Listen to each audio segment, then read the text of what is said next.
Sirine peringatan merah dilaporkan diaktifkan pada Kamis 27 Juni 2025 di wilayah pendudukan Israel, tepatnya di kota Yatet yang berada di dekat jalur Gaza.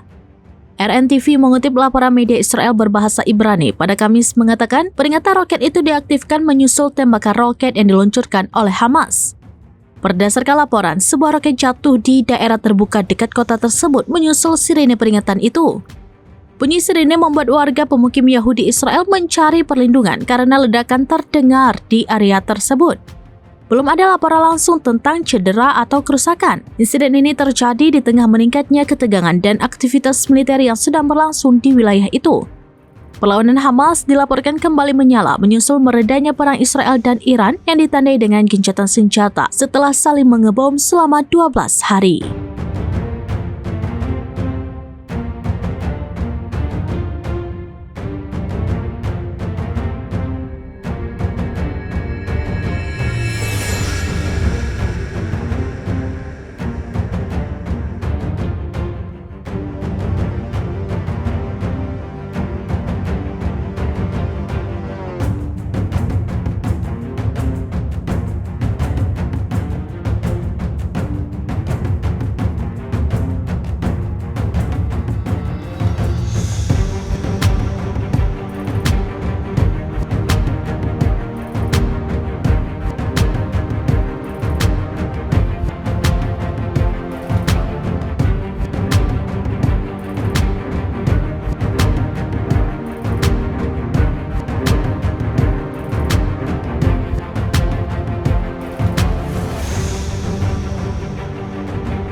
Download Tribun X sekarang, menghadirkan lokal menjadi Indonesia.